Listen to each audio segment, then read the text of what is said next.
Que peut-il bien se passer dans la tête d'un prof qui s'apprête à faire cours? La première fois qu'il pousse la porte de la classe, c'est 30 paires d'yeux qui l'attendent et l'observent.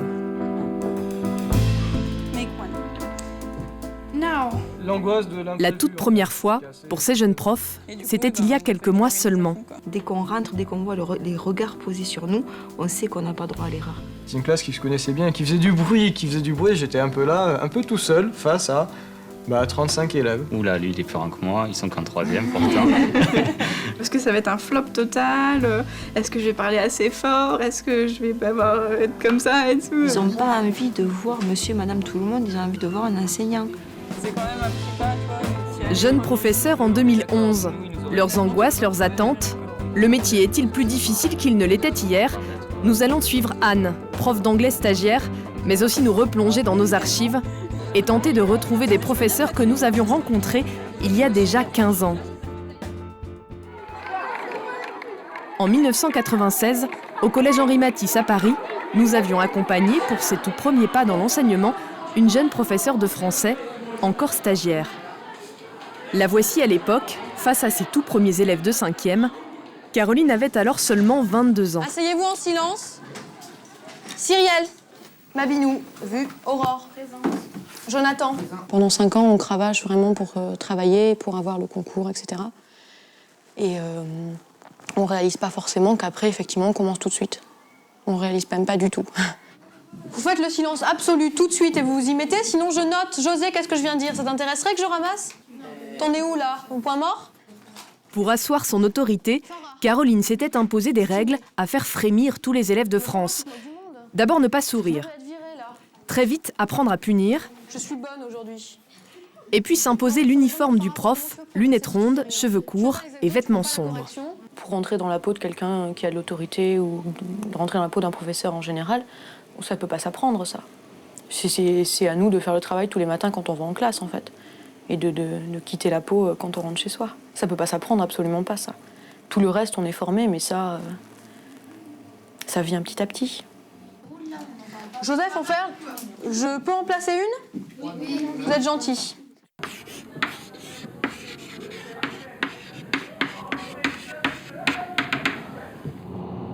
À quoi ressemble-t-elle Caroline aujourd'hui? Une jeune prof sévère s'adoucit-elle avec l'expérience?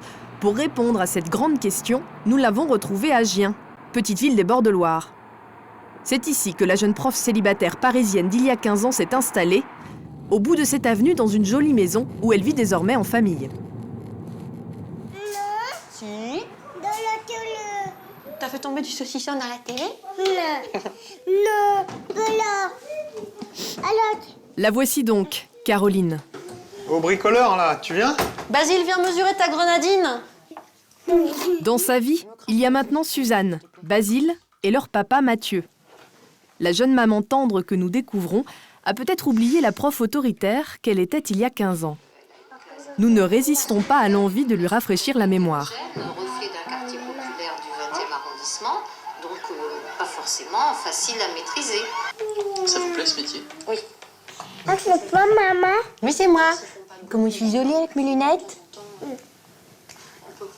La prochaine fois, vous me faites le plaisir d'apprendre ça un peu plus sérieusement. La dictée, vous étonnez pas si vous avez 0 encore. Oh, la garce. Mabinou, j'y crois plus, à ta bonne volonté. Tu m'écoutes, sinon ces exercices, je les relève pas et je t'aide pas à passer en 4e techno comme tu souhaites. Vraiment, c'est pas intéressant, c'est fatigant de faire ça. On n'est pas là pour ça. Pour la toute première fois, Caroline prend conscience de ce que ses élèves ont pu endurer. On a plutôt envie de... Enfin, on a du mal à punir, des choses comme ça. Une fois que c'est venu, après, ça va mieux. C'est affreux de dire ça. En septembre. J'étais stagiaire, c'est le début, quoi. On dirait que j'ai peur qu'il m'agresse, là. Je suis tout le temps collée au bureau, je casse, mais pas gentiment. J'aime pas, là. À l'époque, Mathieu ne connaissait pas Caroline. Mais les images n'ont pas l'air de le choquer. Les débuts difficiles d'un jeune prof, il connaît. Lui aussi est enseignant dans l'éducation nationale. On vous dit pas grand-chose quand vous démarrez. Mais on vous dit un truc quand même, on vous le laisse comprendre très rapidement, c'est qu'il vaut mieux trop serrer la vis au départ, quitte à recalibrer derrière, que l'inverse, parce que là... Donc la première année... Pas un sourire jusqu'à tout ça. C'est une maxime, ça. Ah bon? Ah c'est ouais. une maxime. Ouais. Moi, j'ai essayé de l'appliquer des fois, mais C'est donc ça? Maman. Non. Le lendemain matin, nous prenons nous aussi le chemin de l'école pour savoir si Caroline applique toujours cette maxime. Quand elle franchit la porte du collège pour tous, elle devient Madame d'Angle, prof de français. Depuis son stage à Paris, Madame d'Angle a exercé 10 ans en région parisienne avant de demander sa mutation dans l'Académie d'Orléans. Elle s'est alors retrouvée dans ce petit collège et malgré toute son expérience, de nouveau, elle n'en menait pas large. Bonjour. Franchement, c'est vrai, j'avais un peu peur. Hein. Ça va les faire rigoler quand ils vont m'entendre, mais j'avais un peu peur. Je me rappelle, ils m'ont demandé d'où je venais, les élèves, au début. Donc je leur ai dit que je venais de région parisienne, ce qui n'était pas tout à fait vrai quand même, parce que j'étais dans un petit collège de campagne super tranquille dans l'Oise, la grande banlieue, mais c'était pas du tout la banlieue. Et il y a un élève qui m'a dit « Ah ouais, vous étiez en banlieue ?» Moi je dis « Ouais ». C'était vraiment un gros mensonge. Mais c'était pour montrer que j'avais pas peur et que j'avais déjà roulé ma bosse. Allez, silence.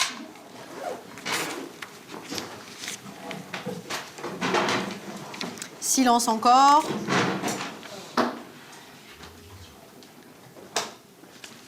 Asseyez-vous.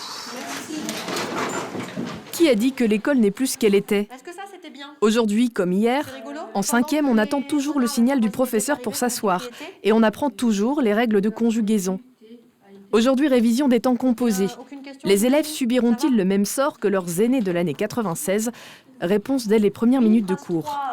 Nicolas. Comment s'est formé un temps composé? L'auxiliaire être ou avoir, autant. Simple. Et ensuite, le...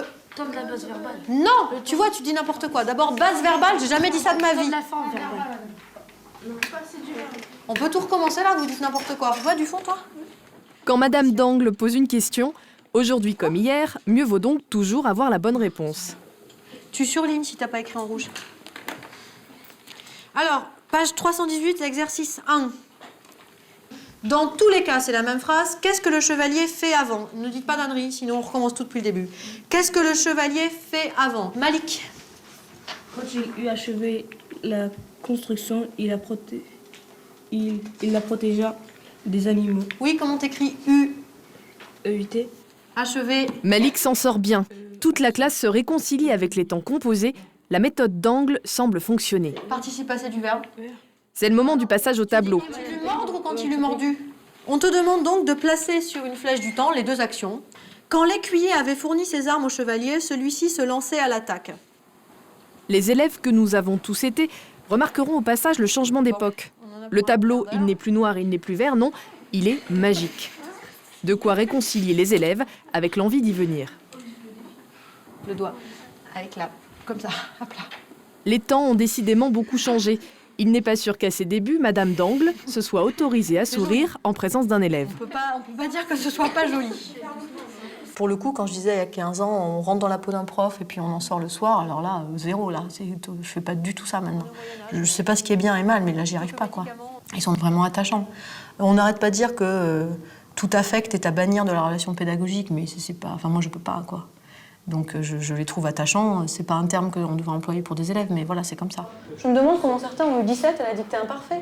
Elle paraît bien loin, la jeune prof aux lunettes rondes qui terrorisait ses élèves. À 37 ans, Caroline est bien dans sa peau de prof. C'est vrai que dans le bilan, on a vu beaucoup d'extraits parodiques. Le lapin tueur... Cet attachement est-il réciproque? Les élèves, que pensent-ils du prof idéal? Doit-il être sévère? Elle est absolument pas parodique. Si on est méchant, on fait des bêtises avec lui, il faut qu'il soit sévère, et si on n'en fait pas, il faut qu'il soit gentil. Au contraire. Je préfère qu'elle soit pas sévère, comme ça on travaille mieux et on comprend mieux. Et le professeur idéal pour vous, alors il serait comment? Madame Dang. Madame Dang. Je les ai payés avant. Ce matin-là, dans toutes les classes que nous avons suivies, nous avons ressenti ce même lien fort entre la prof et ses élèves. Cette même exigence aussi, celle qui fait qu'on avance, qu'on apprend. Mais le monde de Madame d'Angle n'est pas toujours aussi rose, car à chaque rentrée, tout peut basculer. Est-ce que vous avez le sentiment d'être un bon prof? Franchement, cette année, je peux pas dire que j'ai l'impression que ça se passe mal. Ça serait vraiment de la fausse modestie, quoi. Cette année, je pense que oui. Mais Il y a une forme de superstition, quoi. J'ose pas le dire parce que j'ai toujours peur que ça se retourne. Sauf qu'il y a des années où c'est tellement dur. Ça m'est arrivé, je pense, 2 années d'avoir envie de démissionner. L'an dernier, et puis juste après mon année de stage où j'étais dans un collège vraiment difficile et où j'avais absolument pas les armes. Et là, voilà, comme je découvrais vraiment le métier, je me suis dit, si c'est ça, c'est pas faisable, quoi. De toute façon, maintenant, quand je dis je démissionne, personne me prend au sérieux parce que tout le monde me dit, mais oui, tu démissionnes et l'an prochain, tu seras ravi. Les débuts des jeunes profs sont-ils forcément difficiles? À l'époque où Caroline était encore une stagiaire autoritaire, la petite Anne n'avait que 10 ans et absolument aucune idée du métier qu'elle pourrait bien exercer quand elle serait grande. La voici aujourd'hui, prof stagiaire elle aussi. Les débuts laborieux, elle connaît, mais pas forcément ceux qu'on imagine.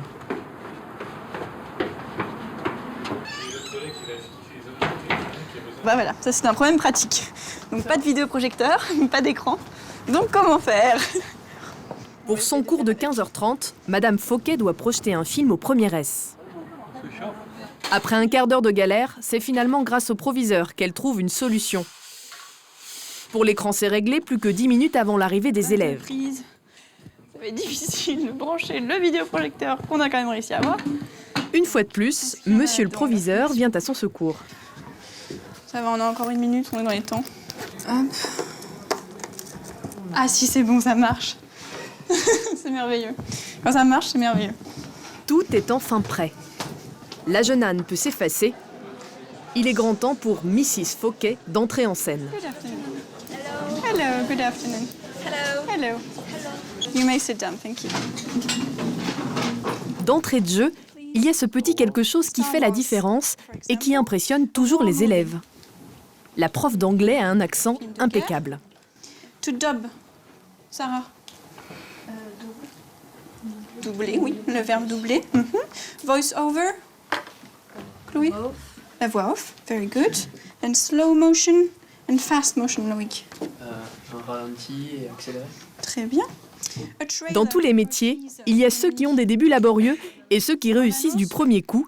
Anne, manifestement, est une jeune prof douée. J'aime bien vraiment les faire interagir, les faire participer le plus possible pour que voilà, ils soient pas dans leur chaise à être comme ça. Dès que je vois qu'il y en a voilà, au fond qui commencent un peu à parler, hop, tout de suite j'ai un œil, donc je les ramène, hop, tout ça. Après, c'est vrai que dans ce sens-là, ça s'apprend parce que on devient, voilà, on a vraiment les réflexes qui étaient là mais qui sont vraiment aiguisés après. Mais encore une fois, c'est comme être prof, on l'est ou on ne l'est pas, quoi. Pour les âmes de profs bien nés, la valeur des cours n'attend donc pas le nombre des années de métier. Heureusement pour Anne, parachutée dans sa classe sans avoir eu le temps d'apprendre à apprendre. À seulement 25 ans pour sa première rentrée, elle assure autant d'heures de cours qu'un prof confirmé. Souvent, les gens disent bah, tu travailles que 18 heures. Bah, 18 heures, c'est rien. Et nous, les 35 heures, bah oui, mais bon, c'est 18 heures de présence dans les classes. On est au moins 20 heures, 25 heures sur l'établissement.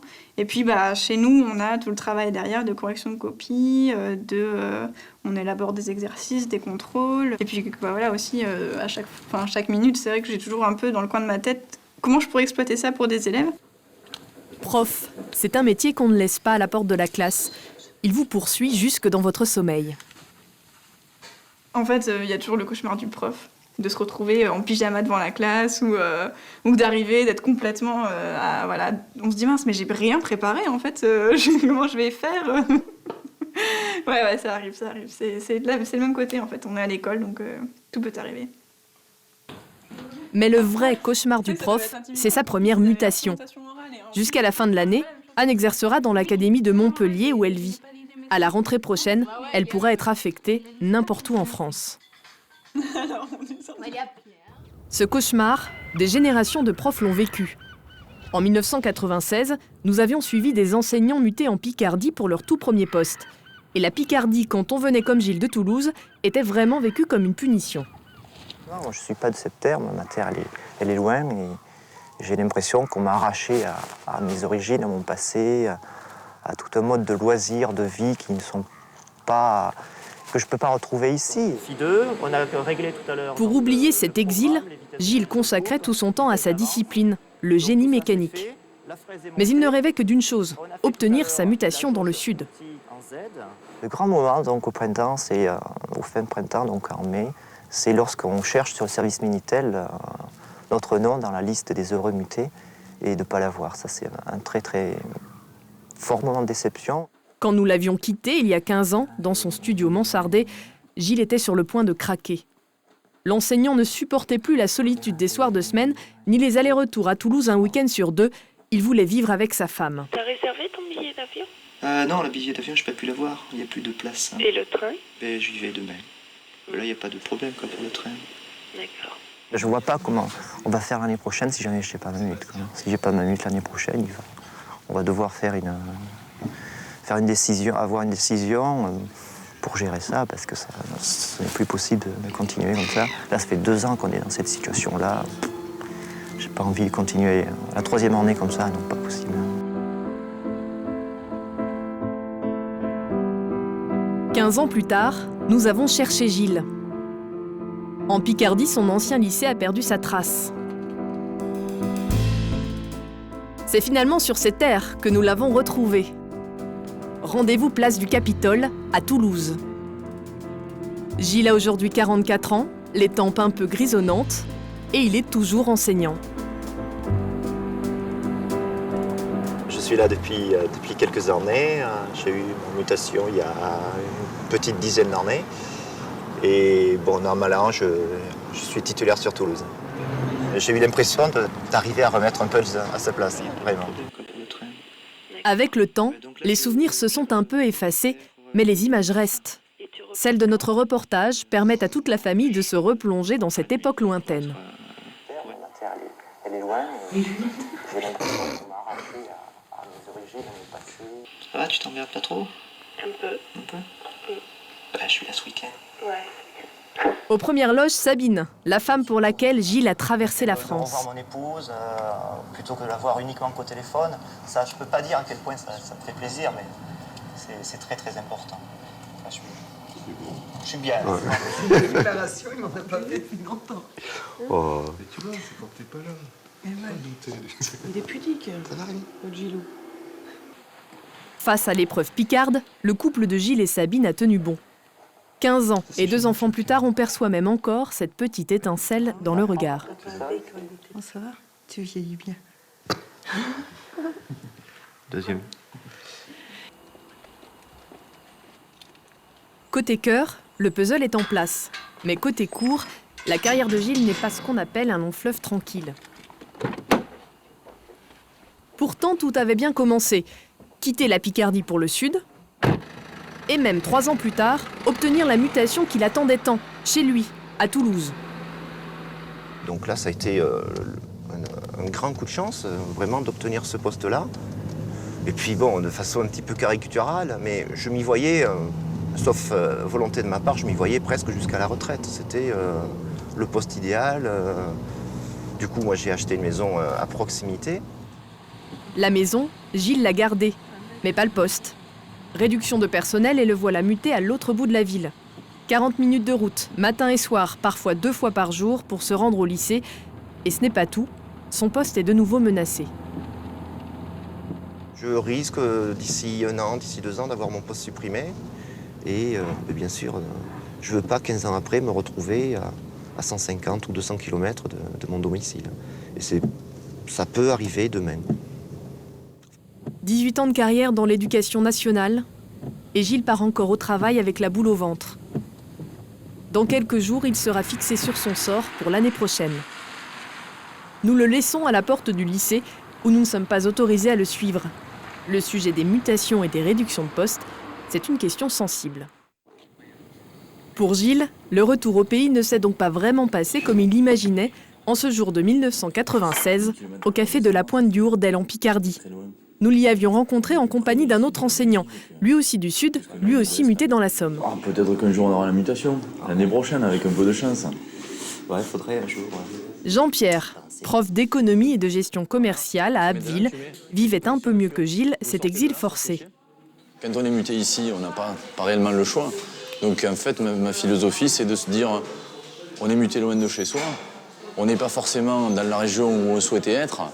Ceci dit, il faut faire avec, et donc on essaie de vivre le mieux possible dans le minimum de temps où on est là.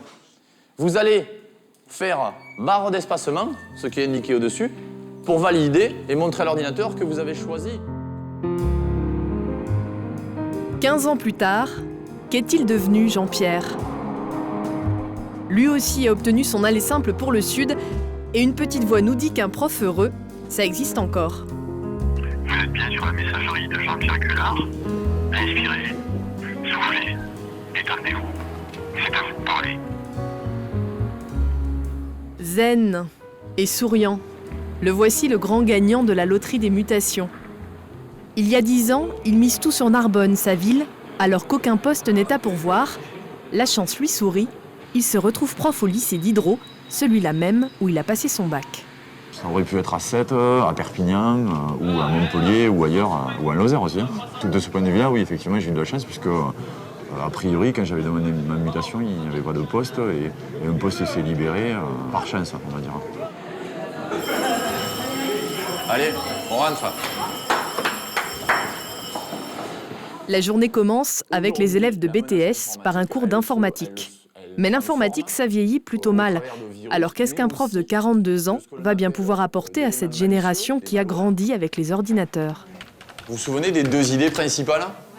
Si vous voulez être en totale sécurité en informatique, n'achetez pas d'ordinateur. Et la deuxième, si toutefois vous n'écoutez pas la première, ne l'allumez surtout pas. Voilà. Il n'y a que comme ça qu'on peut être effectivement en totale sécurité. Parce qu'à partir du moment où... Un brin d'humour en préambule, mais pour le reste, le cours n'a rien d'anecdotique. Stockage en ligne, sécurisation des données, c'est sûr, Jean-Pierre vit avec son temps. Une image nous revient. Ces disquettes, conservez-les bien. Celle du jeune enseignant qu'il était à Abbeville en 96. Un dossier, on mettra un virus pour vérifier qu'il n'y a aucun virus. Est-ce que quelqu'un a encore une disquette chez lui? Non, même pas. Peut-être pour s'en servir comme une relique. Bah, une disquette, c'était à peine plus gros que ça, on va dire. Hein. Et ça faisait 1,44 mégaoctets. Un appareil photo d'aujourd'hui, vous prendriez une photo, vous n'arriveriez pas à la stocker sur une disquette. Tellement, en fait, ça prend de place, hein, tellement, en fait, on évolue et on a besoin de stockage. On entend dire parfois qu'un prof, ça s'encroute. Sa vie enfermée dans son lycée. Si Jean-Pierre était comme ça, il serait, comme ses disquettes, dépassé. Les 2e années de BTS l'attendent pour un cours de négociation commerciale.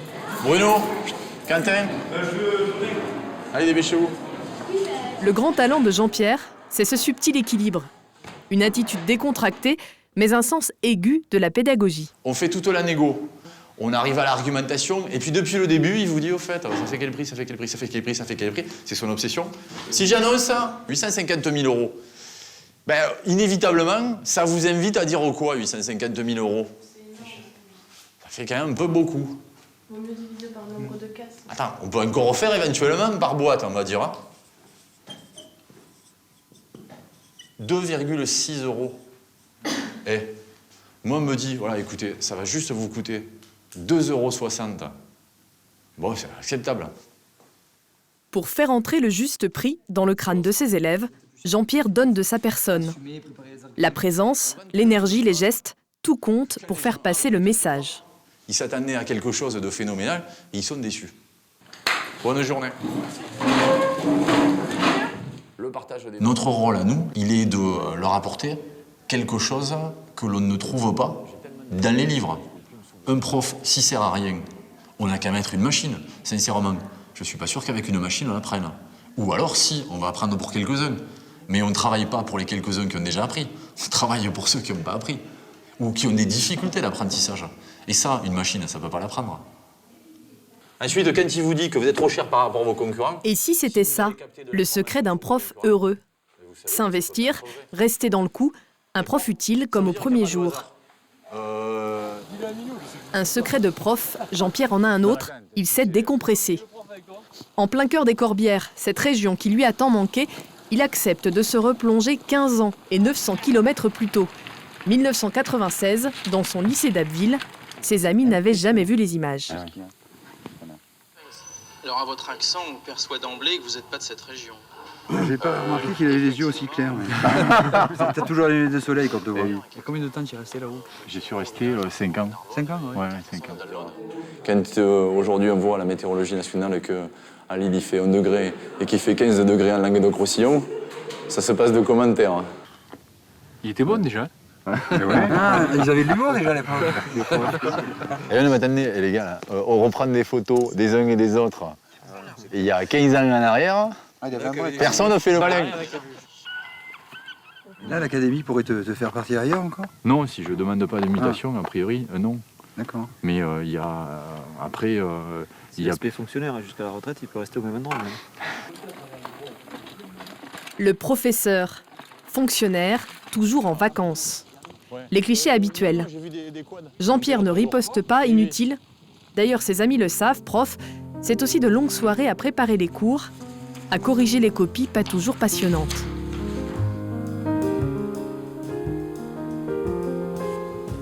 Alors la question que tout le monde a eu envie un jour de poser à un prof, comment faites-vous pour ne pas vous lasser de toutes ces rentrées des classes qui se suivent et se ressemblent? Quand je vais travailler, j'essaie toujours de me dire que j'essaie de donner le meilleur de moi-même, ou du moins pour eux. Voilà, donc non, je prends toujours autant de plaisir à faire. Les copies, c'est une corvée, oui. Mais sinon, après, non, je me régale, c'est vraiment un plaisir. Et les élèves sont bien sûr parfois fatigants. Les parents nous disent non, on ne pourrait pas les supporter, mais ça fait partie du métier. La vocation intacte. Après 15 ans de métier, et oui, c'est encore possible. Près de Toulouse, Gilles, le professeur de génie mécanique, a le sourire. Allez, on est là. Il a appris il y a quelques jours que son poste est maintenu pour 1 an de plus, de quoi lui donner des ailes. Après plusieurs mois de pause, il a repris le chemin de l'aérodrome. C'est un moment particulier où on coupe complètement le lien avec les soucis, les tracas du quotidien. Vraiment, c'est un moment où on se sent ailleurs, dans un autre monde. Et ça coupe, même si c'est qu'un jour par semaine, le samedi, le dimanche, c'est pas grave, ça coupe la semaine et ça donne le peps pour repartir. Le planeur, un héritage de son séjour en Picardie. C'est là-bas qu'il y a goûté pour la première fois il y a 15 ans.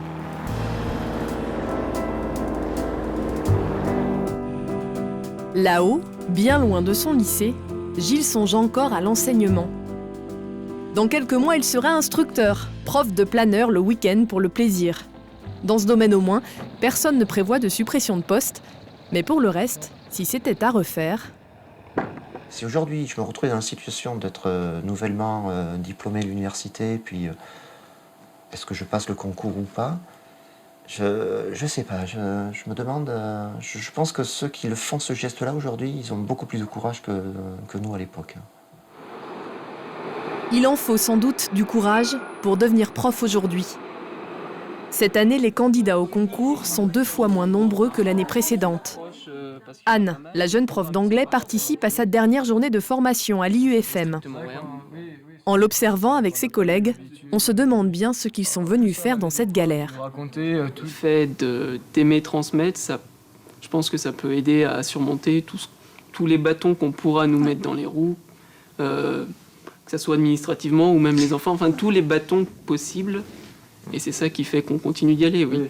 Quand je rentre chez moi le soir, je suis toute enthousiaste de dire ce que j'ai fait dans la journée et j'espère que je vais garder cet état d'esprit pendant plusieurs années. J'adore ce métier, je veux que la flamme reste. Si la flamme part, j'arrêterai, c'est certain. On ne peut pas continuer ce métier si on n'a plus la flamme. Les élèves sont trop... Les élèves sont trop difficiles. La flamme. Ceux qui s'engagent doivent vraiment l'avoir. Métier difficile, pas assez reconnu, pas assez payé, et pourtant... Quand on voit qu'on détient un savoir, voilà, et qu'on l'explique, et que la façon dont on l'explique, les gens, d'un coup, on voit que dans leurs yeux déclic, ça y est, ils ont compris. Même si je pensais que c'était complètement cuit, mais en fait, non. Et ça, c'est vrai, même si ça dure 5 minutes, c'est génial. C'est des beaux moments. D'accord. Voilà donc ce qui les fait tenir, leurs élèves qui réussissent. On a tous en mémoire un prof qui nous a marqués. Celui qui nous a donné envie d'apprendre un peu plus que les autres.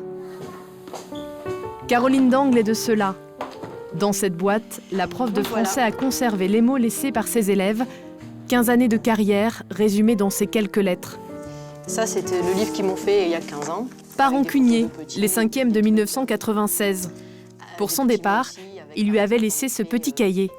Vous avez été une bonne prof pour votre niveau, surtout que c'est un début. Donc ça, c'est voilà, il y a quasiment toute la classe de 5e de l'année 96. Je me disais que ce serait rigolo, c'est de savoir ce qu'eux, ils sont devenus, quoi. Peut-être qu'il y en a qui sont profs. Surtout, ils font pas de fautes, c'est un truc de fou pour les 5e. Ouais, quand même. Oh, ben moi, si je suis prof, c'est quand même grâce à un prof que j'ai adoré, quoi. C'est important, je pense, la transmission comme ça. Et mon prof, je me rappelle qu'après, j'avais pas gardé contact, mais quand j'ai eu la Greg, il regardait les listes tous les ans pour voir s'il y avait des anciens élèves qu'il avait. Il m'avait envoyé une lettre qui commençait par « Chers collègues ». Pour la première fois, quoi. C'est classe. Je t'aime bien comme ma mère.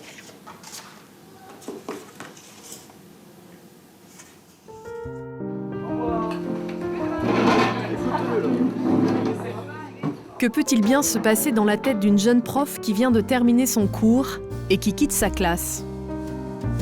Elle se demande peut-être où elle sera elle aussi dans 15 ans. Sera-t-elle encore prof?